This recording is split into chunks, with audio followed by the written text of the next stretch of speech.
Credit risk, how the credit risk can be mitigated. I have already told you that what is a credit risk, and now we'll talk about how it can be mitigated. Remember one thing, that no risk can be 100% evaporated, no risk can be 100% excluded, no risk can be 100% mitigated, but we will try, or the bank actually tries to minimize the risk, and this is what we will try to do here as well, कि कैसे वो risk जो है उसको कम 100% ख़त्म नहीं किया जा सकता. There is no business in the world which is risk free. So by and large we have risk. हाँ, ये हो सकता है कि हम रिस्क को मिनिमाइज़ कर लें, 0.1% तक ले आएँ या इससे भी कम कर लें, but the risk will remain in any transaction. So for the risk mitigation, today we'll study about the canons of lending. We call it 5 C's, as you already had studied in somewhere the 7 C's of business communication. Similarly, here we have 5 C's, canons of lending. So these are the 5 things which a banker must look into while advancing loans. जैसा कि आपको पता है कि जब bank loan देता है तो वो उसको रिकवर करता है 2 पार्ट्स में. एक वो प्रिंसिपल अमाउंट होती है, यानी कि वो पैसा जो कि लोन के तौर पे दिया गया है, और सेकंड अमाउंट होती है इंटरेस्ट की.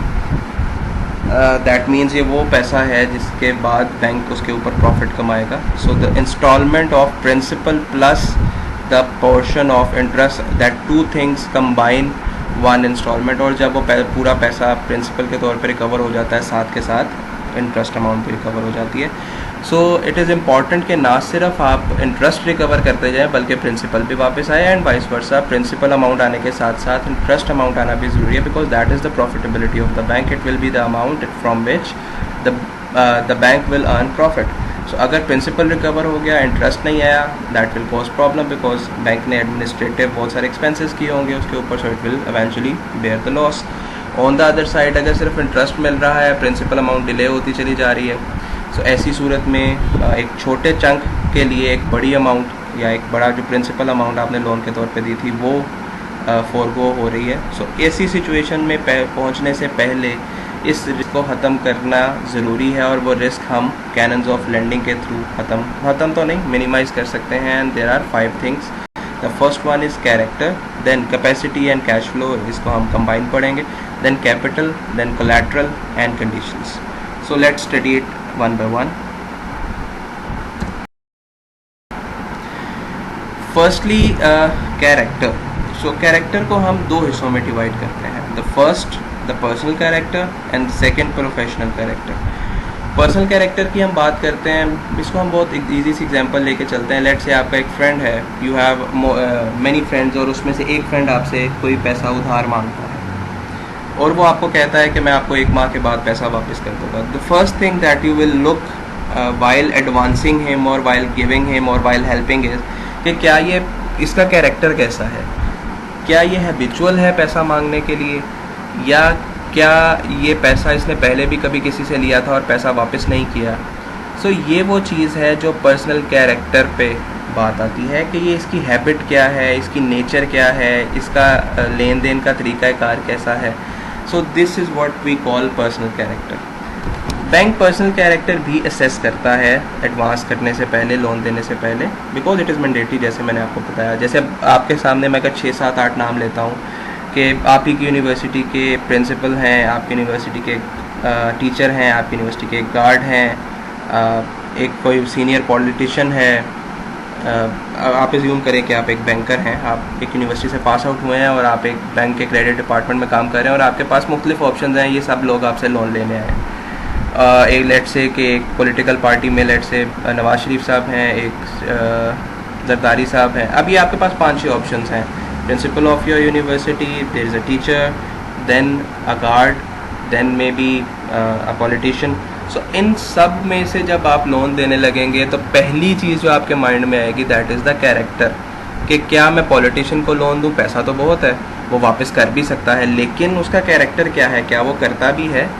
सिमिलरली एक गार्ड की बात करते हैं तो कैरेक्टर के साथ आपके जहन में और भी क्वेश्चन आते हैं कि क्या ये वापस कर भी सकता है, कैरेक्टर तो ठीक है. So personal character while advancing loan, while giving the money from the bank to a person who has come to the bank to borrow that amount. So सो पहली चीज़ जो आप देखेंगे that is the personal character. और bank कैसे देखता है, bank different sources, जब भी कोई एप्लीकेशन देता है लोन लेने के लिए तो बैंक उसमें रेफरेंसेस इंक्लूड करता है। लेट्स से कि मैंने अगर बैंक से लोन लेना है तो मैं बैंक को एक एप्लीकेशन दे रहा हूँ, उस एप्लीकेशन फॉर्म के अंदर रेफरेंस का कॉलम होता है। सो मैं अपने तौर पे रेफरेंस दे रहा हूँ बैंक को कि अगर आप चाहें तो मेरे पर्सनल कैरेक्टर के बारे में ये 2 रेफरेंसेस मेरे हैं, आप इनसे पता कर लें। सो बैंक मेरे रेफरेंसेस से भी पता कर सकता है। फिर बैंक एक इंडिपेंडेंट अपनी इंक्वायरी भी कर सकता है।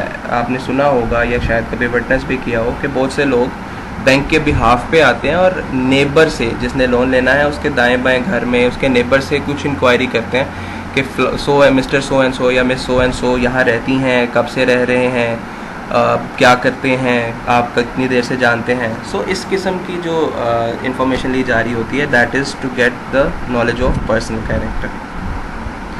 Then secondly we have professional character. Professional character से मतलब है कि अब आप एक डॉक्यूमेंट के थ्रू चलना चाह रहे हैं। यहाँ पे मैंने एक फर्स्ट वर्ड लिखा हुआ है ECIB, जिसको हम कहते हैं इलेक्ट्रॉनिक क्रेडिट इंफॉर्मेशन ब्यूरो। ये एक रिपोर्ट देता है, ECIB रिपोर्ट होती है और ये ब्यूरो एक इदारा है, स्टेट बैंक के अंडर काम करता है। इसकी थोड़ी सी हिस्ट्री आपको बताता चलो। इसका जब भी कोई इंडिविजुअल या ऑर्गेनाइजेशन या कंपनी या कोई भी बैंक से लोन लेता है तो it is mandatory by the central bank of Pakistan, जो कि स्टेट बैंक ऑफ पाकिस्तान है, कि मंथ एंड पे या एक स्पेसिफिक डेट पे हर कमर्शियल बैंक अपने दिए गए लोन को रिपोर्ट करेगा स्टेट बैंक के इस इदारे को, यानी कि क्रेडिट इंफॉर्मेशन ब्यूरो को। फॉर एग्जांपल बैंक ने मिस्टर ए को 1 लाख रुपए का लोन दिया है तो एक स्पेसिफिक मंथ में एक स्पेसिफिक डेट पे बैंक सेंट्रल बैंक के इस इदारे क्रेडिट इंफॉर्मेशन ब्यूरो को ये बताएगा कि मैंने मिस्टर ए, जिसका CNIC ये है, जिसका घर का एड्रेस ये है, 1 लाख रुपया लोन दिया है। इसी तरह ये एक बैंक की बात है, हो सकता है उसने 10 बैंकों से लोन लिए हैं तो 10 के 10 बैंक CIB डिपार्टमेंट को रिपोर्ट करेंगे अपने अपने बैंक के दिए गए लोन के बारे में। देन CIB ये जो है क्रेडिट इंफॉर्मेशन ब्यूरो, ये पूरे बैंक की रिपोर्ट को कंपाइल करेगा। जैसे मिस्टर ए ने HBL से भी लोन लिया, वो भी आ गया, अल हबीब से लिया, वो भी आ गया, अल्फला से लिया, नेशनल बैंक से लिया, मिज़ान से लिया, वो सारों को रिपोर्ट करके एक फाइनल रिपोर्ट बना देता है जिसको हम कहते हैं CIB रिपोर्ट। और ECIB इसलिए कहते हैं because it is based on electronic data. So electronic credit information bureau एक रिपोर्ट देता है कि एक इंडिविजुअल ने तमाम बैंकों से एक स्पेसिफिक डेट पे कितना पैसा लिया हुआ है। सो एक तो वो टोटल अमाउंट आ गई जितना बोरो किया हुआ है। फिर अगर कोई इंडिविजुअल, हम इसी एग्जांपल को आगे लेके चलते हैं, मिस्टर ए किसी लोन में डिफ़ॉल्ट कर जाता है लेट से HBL बैंक के साथ, बाकी बैंकों में वो रेगुलर है लेकिन HBL के कोई इंस्टॉलमेंट उसने पे करनी थी जो वो पे नहीं कर सका, तो ऐसी सूरत में फिर प्रोविजनिंग का ऑप्शन होता है, या हम देखते हैं कि कितनी देर हो गई है उसने इंस्टॉलमेंट नहीं दी। 30 दिन हो गए हैं, 60 दिन हो गए हैं, 90 दिन हो गए। लेट्स से 1 जनवरी 2020 को ड्यू थी और 3 माह गुजर गए, 31 मार्च 2020 तक उसने इंस्टॉलमेंट नहीं दी, तो इसका मतलब है 90 डेज ओवर ड्यू हो गए, 90 दिन गुजर गए, उसने जो पैसे देने थे वो नहीं पे किए। तो again it is mandatory by the state bank of Pakistan कि जिस भी बैंक का डिफ़ॉल्ट हो रहा है या होने जा रहा है या ओवर ड्यू हो रहे हैं, वो सेंट्रल बैंक को रिपोर्ट करेगा that mister A has not given back its instalment since last 90 days. So 90 दिन ओवर ड्यू हो चुके हैं इसके इंस्टॉलमेंट। इसी तरह फिर 180 डेज़ पे भी रिपोर्ट करेगा और 365 पे भी रिपोर्ट करेगा। सो जब भी सो नाउ ये रिपोर्ट बनते हुए एक डेटा कंपाइल होता चला जा रहा है कि एक इंडिविजुअल सब बैंकों से कितना लोन ले रहा है, फिर उस लोन में से कोई डिफ़ॉल्ट कर रहा है तो कितना कर रहा है। सो एक इन्फॉर्मेशन आ रही है। Now think as a banker कि अब आप अगर एक रिपोर्ट देख रहे हैं जिसमें लिखा हुआ है कि एक इंडिविजुअल ने 90 दिन से सो एंड सो बैंक का पैसा वापस नहीं किया, तो बीइंग अ बैंकर आपको इस पर क्यूरियस होना चाहिए कि ये मज़ीद पैसा क्यों लेने आ गया है। पहले ही ये लोन रीपे नहीं हो, इसकी कैपेसिटी नहीं है, या ये जानबूझ के नहीं कर रहा, या अगर इसने पिछला लोन वापस नहीं किया तो हम उसको मज़ीद लोन कैसे दे दें। सो यहाँ पे फिर बैंकर की प्रूडेंस आएगी कि वो लोन देना चाहता है, नहीं देना चाहता, या देना चाहता है तो कैसे देगा और क्यों देगा और किस जस्टिफिकेशन पे देगा। सो this is the other thing. Number 1 so ECIB report होती क्या है ये मैंने आपको बता दिया, अभी दिखाता भी हूँ इसका preview. And secondly it is mandatory by all commercial banks के जब भी किसी कस्टमर को, कंपनी को, ऑर्गेनाइजेशन को, जिसको भी बैंक ने लोन देना है, लोन देने से पहले वो ECIB रिपोर्ट एक्सट्रैक्ट करवाएगा सेंट्रल बैंक के इस इदारे से। For example mister B bank Al Habib से लोन लेने आता है, तो मिस्टर बी के बिहाफ पे जो सारी इन्फॉर्मेशन वो अपनी प्रोवाइड करेगा एक एप्लीकेशन फॉर्म के ऊपर, CNIC नंबर होगा, बेसिक डिटेल्स होंगी, सैलरी, और अगर कंपनी है तो उसके फाइनेंशियल स्टेटमेंट, सब कुछ। सबसे पहले बैंक अल हबीब CIB डिपार्टमेंट से ये रिपोर्ट निकलवाएगा उस के बारे में जो कि लोन लेने आया है। सो जब वो रिपोर्ट आएगी तो पहले उस रिपोर्ट को रिव्यू किया जाएगा कि क्या कोई कस्टमर जो बोरो करने आया है उसने डिफ़ॉल्ट तो नहीं किया, उसका टोटल लोन कितना है। अगर डिफ़ॉल्ट नहीं किया तो आप उसके एक प्रोफेशनल कैरेक्टर को जज करना चाह रहे हैं कि ये बंदा डिफ़ॉल्ट नहीं करता, ये लोन लेता है तो उसको वापस भी कर देता है, क्योंकि ओवरड्यू की कोई हिस्ट्री नहीं आ रही, कस्टमर ने अपने टाइमली पेमेंट्स की हुई। सो एक्चुअली CIB का पर्पज़ ये है कि सब बैंकों की एक कंसोलिडेटेड स्टेटमेंट बनती है, और वो स्टेटमेंट फिर हर बैंकर जो किसी को लोन देना चाहता है तो वो एक्सट्रैक्ट करता है, वो रिपोर्ट लेता है, देखता है, और फिर असेस करता है कि इसका प्रोफेशनल कैरेक्टर कैसा है, ओवरड्यू तो नहीं करता कस्टमर। सो इस तरीके से ECIB रिपोर्ट उसका प्रोफेशनल कैरेक्टर जज करने में हेल्पफुल होती है। सो क्या है ECIB में, एक इलेक्ट्रॉनिक रिपोर्ट है जिसमें प्रीवियस लोन हिस्ट्री और जो जितना उसका लोन वगैरह है या डिफ़ॉल्ट है वो सारा कुछ, या अगर उसने कोई रीस्ट्रक्चर करवाया हुआ है लोन, रीस्ट्रक्चर का मतलब कि पेमेंट देनी थी 31 मार्च 2020 को लेकिन वो नहीं दे सका, तो उसने कहा कि जी डिफ़ॉल्ट में ना डालें बल्कि इसकी पेमेंट डेट इन्हेंस कर दें, मैं आपको जून में पे कर दूंगा। सो रीस्ट्रक्चरिंग वगैरह भी उस ECIB रिपोर्ट में शो हो रही होती है। Now this is the format of CIB report. ये कॉन्फिडेंशियल होती है, किसी के साथ शेयर नहीं की जा सकती, और इसके ऊपर अगर बैंक ये CIB रिपोर्ट किसी भी अपने कस्टमर के साथ शेयर कर देता है दैट तो बैंक को बहुत हैविली फ़ाइन या पेनलाइज किया जाता है। इसी वजह से इसके ऊपर कॉन्फिडेंशियल लिखा जाता है। इसका पर्पस सिर्फ़ और सिर्फ बैंकर से एसोसिएटेड है कि बैंकर इसको देखे और अंदाज़ा लगाए कि किसको लोन देना है या नहीं देना, ओवरड्यू है या नहीं। सो अब अगर आप इसको 1 बाय 1 देखें तो सबसे पहले कॉर्पोरेट प्रोफाइल में उसका कोड लिखा है, नेम लिखा है, एड्रेस लिखा है, फिर आप देखें आउटस्टैंडिंग लाइबिलिटीज़ लिखी हैं। सो 8.394 बिलियन उसका फंड बेस्ड है, 2.045 उसका नॉन फंड बेस्ड है। ये अब इसको मैं फर्दर एलेबोरेट नहीं कर रहा बिकॉज ये ज़्यादा टेक्निकल हो जाएगा आपके लिए। फिर amount under litigation, write off, past dues 90 days, जो मैंने आपको बताया कि 90 दिन हो गया उसने पे नहीं किया, या 365 डेज हो गए हैं, या कोई रिकवरी। सो उसके अलावा उस ग्रुप जैसे पैकेजेस ग्रुप है, सो पैकेजेस ग्रुप के अंदर बहुत सारी कंपनीज़ हैं, ये वही लिखी हुई हैं, एबर्ट लेबॉर्ट्रीज है, या लोड्स है, पाकिस्तान केबल है, DIC पाकिस्तान होगी, नेस्ले होगी, टेट्रा पैक होगी। सो बेतहाशा ये जो कंपनीज़ हैं ये पैकेजेस ग्रुप के अंदर आती हैं। सो वो भी सारा कुछ मेंशन कर दिया। और लास्ट में जो आप टेबल देख रहे हैं क्रेडिट इंक्वायरीज़ का, इसमें आप देखें कि प्राइवेट सेक्टर कमर्शियल बैंक 4.6 आ रहा है, प्राइवेट सेक्टर कमर्शियल बैंक 1.6 आ रहा है, फॉरेन बैंक 1.6 आ रहा है। इसका मतलब ये है कि ये ECIB रिपोर्ट किस किस डेट को एक्सट्रैक्ट की गई। सो ये एक पुरानी रिपोर्ट मैं आपके साथ शेयर कर रहा हूँ जो कि 4/6/2012 की रिपोर्ट है, और उसके साथ फिर उसकी 5-6 बैंकों की हिस्ट्री भी बताई जा रही है कि इसी कंपनी की यानी कि पैकेजेस लिमिटेड की और भी कब कब ECIB एक्सट्रैक्ट की गई। अब इसका पर्पस ब्रीफली बता दूं, ये है कि ये जो रिपोर्ट होती है ये up to a certain time होती है या up to a certain period होती है। जैसे अगर आप देखें कंसोलिडेटेड क्रेडिट एक्सपोजर जो आपकी रिपोर्ट के 1 2 3 4 5 6th लाइन है, जहाँ से रिपोर्ट शुरू हो रही है, इसकी 6th लाइन देखें, consolidated credit exposure as on 30 April 2012।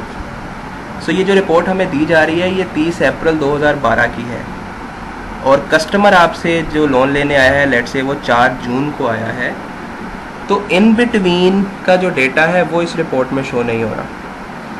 So ये जो लास्ट में क्रेडिट इंक्वायरीज़ हैं ये इसी पर्पज़ के लिए हैं कि आप कस्टमर से पूछ लें कि आपने 4/6 या 1/6 या 31/5 किन किन बैंकों से रब्ता किया था और क्यों किया था, आपकी ECIB रिपोर्ट क्यों निकलवाई गई थी।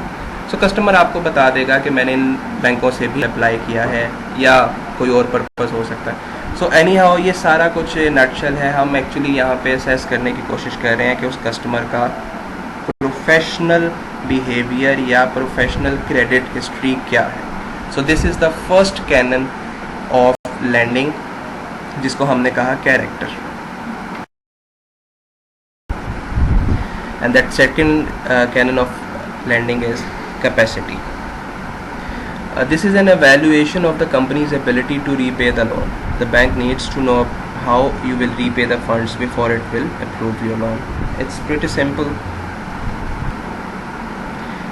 Now here just take a simple example कि अगर आपसे कोई लोन लेने आता है, even let's talk about any friend of you, जब वो आपसे लोन लेने आता है तो आप, जैसे मैंने पहले बताया था कि सबसे पहले आप उसका कैरेक्टर देखते हैं कि क्या इसका कैरेक्टर ये हैबिचुअल तो नहीं है या ये पैसा वेस्ट तो नहीं करता, ऐसा तो नहीं है कि इसका कैरेक्टर ये और भी 10 बंदों से लेके पैसा खा जाता है। So we have seen the character right now.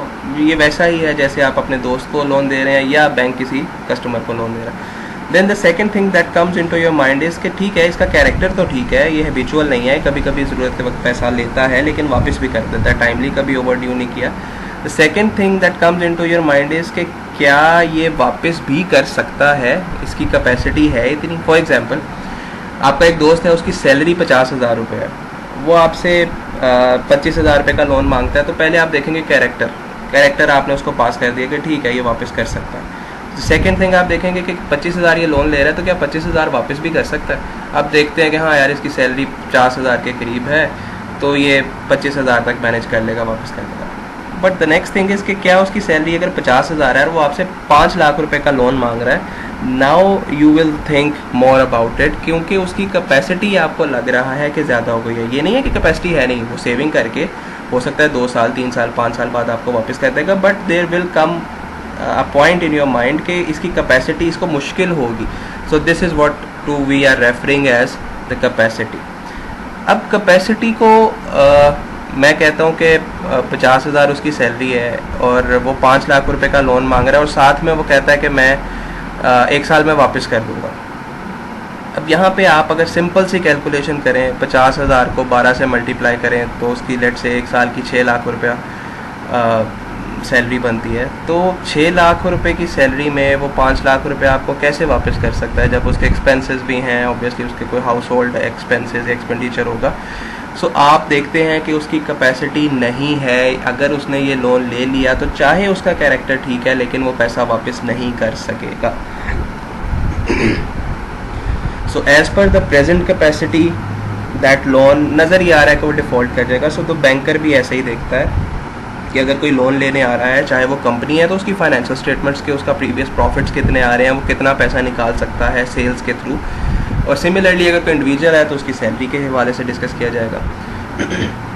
सो ये देखा जाएगा कि क्या उसकी प्रेजेंट कैपेसिटी इतनी है कि वो वापस कर सकता है। सो जैसे मैंने आपको एग्जांपल दी, स्ट्रेट अवे आप उसको रिफ्यूज़ कर देंगे या बैंकर कस्टमर को रिफ्यूज़ कर देगा कि आपकी कैपेसिटी नहीं है कि आप इतना पैसा वापस कर सकें।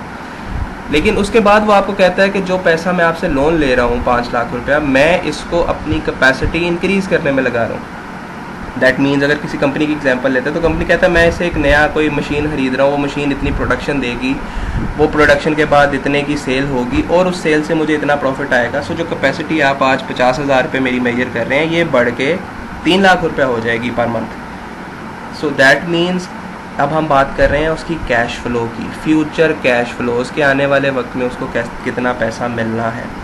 सो present plus future cash flows दोनों चीज़ें मिल के उसकी कैपेसिटी बनाएंगी कि क्या वो पैसा वापस कर सकता है।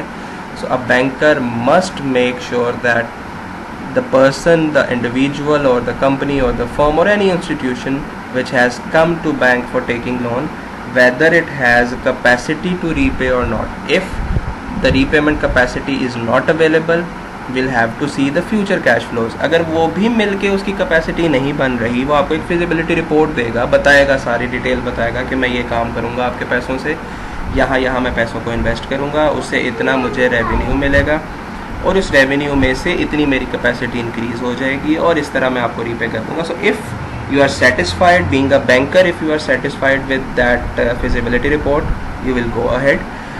या अगर आपको उस बिज़नेस के बारे में, उस फिजिबिलिटी रिपोर्ट के बारे में बहुत डिटेल्स नहीं पता, तो आप इसको थर्ड पार्टी आउटसोर्स भी कर सकते हैं। जैसे बहुत से इदारे हैं, फर्गूसन्स है, अर्नस्ट एंड यंग है, इसी तरह तहसील हद, बहुत से ऑडिटिंग फर्म्स हैं। आप उनको ये रिपोर्ट सेंड करके उनसे एक ओपिनियन ले सकते हैं कि क्या ये फिजिबिलिटी रिपोर्ट ठीक है। सो वो आपको ओपिनियन देते हैं। So by any means you need to जज और you need to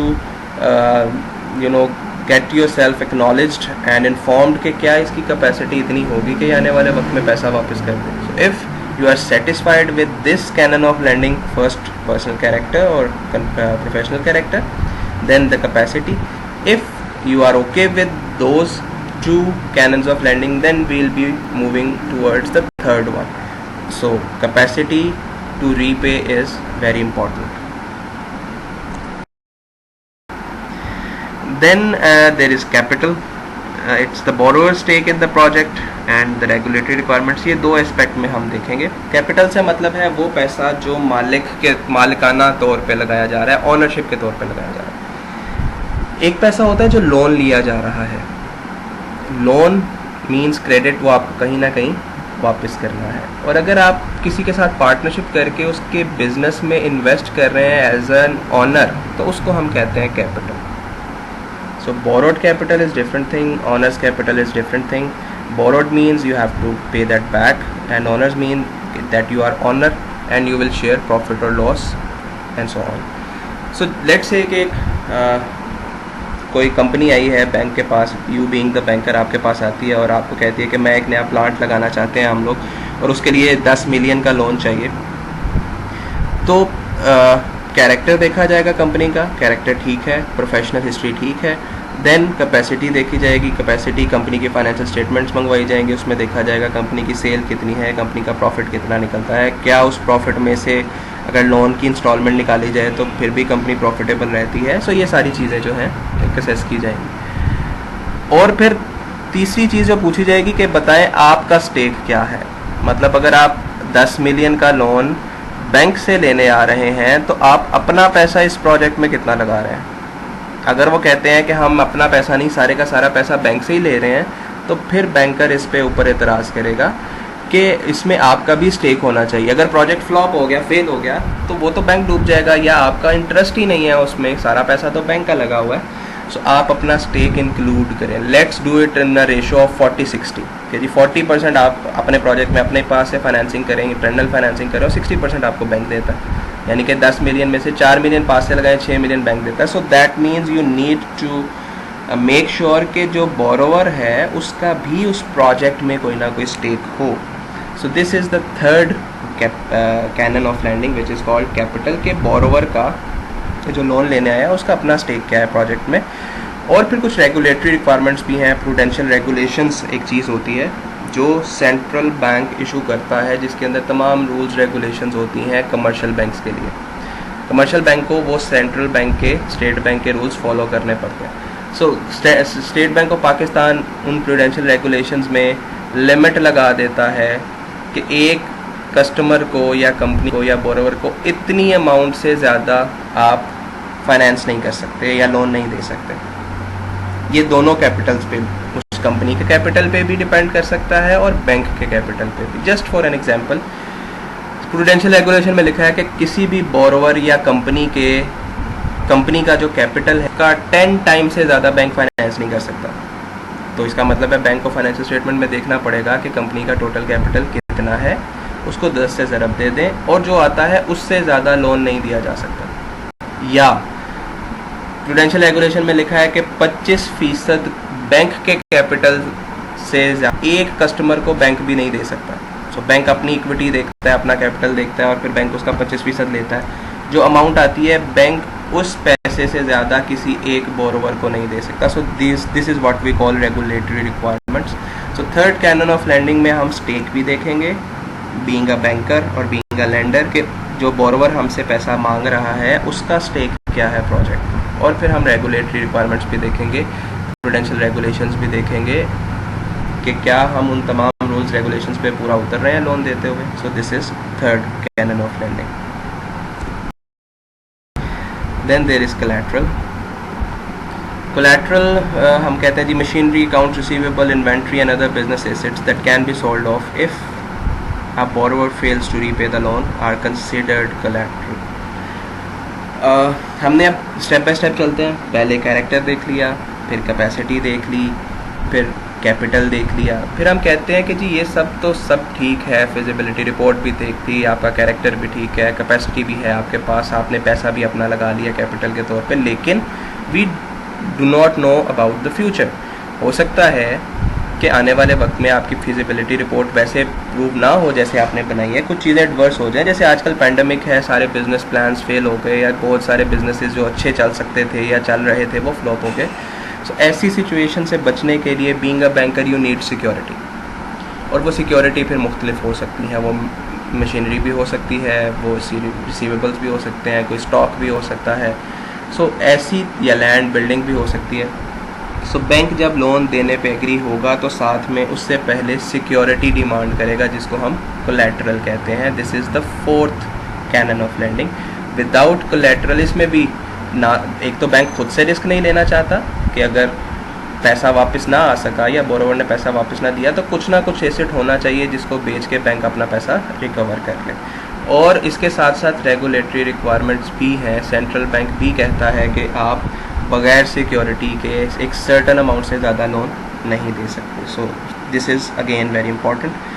collateral is considered as a secondary source of repayment. Bank want to cash payments banks want to cash repay the loan, not sell off business asset. So हम ये कह सकते हैं कि कभी भी बैंक का primary purpose ये नहीं है कि वो कोलैटरल को सेल कर दे। बैंक का प्राइमरी पर्पज़ यही है कि उसने लोन दिया है, उसको उसका प्रिंसिपल और इंटरेस्ट दोनों मिलके आराम से वापस आ जाए। It is the last option to the bank कि उसको कोलैटरल बेचना पड़े। So bank normally tries to do maximum effort कि अगर कोई लोन वापस नहीं भी आ रहा तो उसे निगोशिएशन कर ले, एडजस्टमेंट कर ले, किसी ना किसी तरीके से पैसा वापस आ जाए। दिस इज़ द रिजोर्ट कि अगर पैसा किसी भी तरीके से वापस नहीं आ रहा तो फिर बैंक उस कोलैटरल को सेल करने के लिए चला जाता है। So that mean it is not a primary source कि जिससे बैंक अपना पैसा रिकवर करे, बल्कि बैंक का प्राइमरी सोर्स हमेशा वही रहेगा कि कस्टमर पैसा वापस दे दे। अलबत्ता अगर वो पैसा वापस नहीं दे सका तो फिर बैंक इस एसेट को, इस कोलैटरल को बेच देगा और अपना पैसा रिकवर कर लेगा। The last thing is conditions. So character, capacity जिसको कैश फ्लो के साथ हमने मर्ज किया, then capital, then collateral and lastly conditions. So this is an overall evaluation of the general economic climate and the purpose of the loan.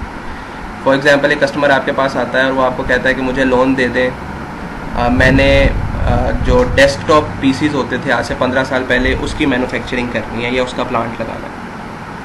तो आप देखते हैं कि इसका कैरेक्टर भी ठीक है, इसकी कैपेसिटी भी है, आप इसका कैपिटल अपना पैसा भी लगा रहा है, ये कोलैटरल भी दे रहा है, सिक्योरिटी भी दे रहा है, लेकिन जिस बिज़नेस में ये इन्वेस्ट करने जा रहा है इकोनॉमिक कंडीशन उसको सूट नहीं करती। अब सब लोग लैपटॉप पे चल रहे हैं, एडवांस टेक्नोलॉजी पे चल रहे हैं, मोबाइल्स आ गए हैं, पाम टॉप्स मौजूद हैं, तो अब आप एक पुरानी टेक्नोलॉजी बना के उसको कैसे सेल करेंगे और सेल करने के बाद कैसे पैसे कमाएंगे और फिर बैंक को भी लोन रीपे करेंगे। सो बैंक को ना सिर्फ उस पर्सनल कैपेसिटी में उस बोरोवर को देखना है बल्कि ओवरऑल इकोनॉमिक कंडीशंस को भी देखना है। सो अगर इकोनॉमिक कंडीशंस फेवरेबल हैं, उस बिज़नेस के साथ अलाइंड हैं, वो बिज़नेस प्रॉफिटेबल लगता है, तो फिर बैंक इस पे गो अहेड करेगा या आगे सोचेगा लोन देना या ना देना। लेकिन अगर वो इकोनॉमिक कंडीशंस को ही सूट नहीं करती तो बैंक यहाँ से ही रेजिस्ट करेगा, डिस्पाइट के पहले 4 कैनन्स ऑफ लेंडिंग ठीक थे। And also what rate and charges should be offered to customer and borrower. So obviously हर कस्टमर का रिस्क मुख्तलिफ है। जैसे मैंने आपको सबसे पहले एग्जांपल दी थी कि आप एक बैंकर हैं और आपके पास आपकी यूनिवर्सिटी के प्रिंसिपल लोन लेने आए हैं, एक टीचर लोन लेने आए हैं, एक गार्ड लोन लेने आया है, एक पॉलिटिशियन लोन लेने आया है, तो आप देखते हैं कि ये लोन जो है ये मुख्तलिफ अमाउंट का भी हो सकता है और हर इंडिविजुअल के साथ एक मुख्तलिफ रिस्क एसोसिएटेड है। हो सकता है प्रिंसिपल के साथ रिस्क कम हो सकता है टीचर के साथ रिस्क ज़्यादा हो या कम हो, सिमिलरली गार्ड के साथ रिस्क ज़्यादा हो या कम हो। So based on that risk आप उसका रेट असाइन करते हैं बैंक में। फाइनेंस में नॉर्मली ये कहा जाता है हाई रिस्क हाई रिवॉर्ड। सो जितना ज़्यादा रिस्क बैंक ले रहा है उतना ज़्यादा बैंक रिवॉर्ड भी फिर लेता है, उसका रेट भी हाई देता है। यानी कि अगर एक कम रिस्क वाले बंदे को 10% पे लोन देने पे बैंक एग्रीड है, तो ज़्यादा रिस्क वाले को 10 पे नहीं बल्कि शायद 12, 13, 14, 15% पे लोन देने के लिए रेडी होगा। सो वो लोन कितने रेट पे दिया जाएगा, वो लोन कब वापस आएगा, उसके अगेंस्ट सिक्योरिटी क्या होगी, वो डॉक्यूमेंटेशन कौन कौन से एसेट दे रहा है सिक्योरिटी के तौर पे, कौन सी डॉक्यूमेंटेशन साइन होगी। सो ये सारी चीज़ें हम कंडीशंस में ओवरऑल इसको इम्प्लांट कर देते हैं। So summarising all those things, हम कहते हैं कि हमने there are 5 C's of credit, 5 canons of lending और 5 कैनन्स ऑफ क्रेडिट। कैरेक्टर, जिसको हमने क्रेडिट हिस्ट्री कह दिया, देन कैपेसिटी, जिसको हमने assesses borrower's debt to income ratio कह दिया, फिर capital, it indicates the borrower's level of seriousness कि उसका अपना स्टेक कितना है, then collateral offers the assurance that if the borrower defaults on the loan the lender can possess the collateral, and lastly conditions, factors like interest rate, amount of principal। so अगर हम इन सारी discussion को conclude करें तो ये एक chart जो है ये आपके सामने आता है। सो आई होप कि ये कैनन्स ऑफ लेंडिंग आपको बहुत अच्छे तरीके से समझ आ गए होंगे। जो नहीं समझ आया होगा, we obviously have the Zoom sessions and the classes, you can ask all those questions in those class. Till then, stay safe, jazakallah।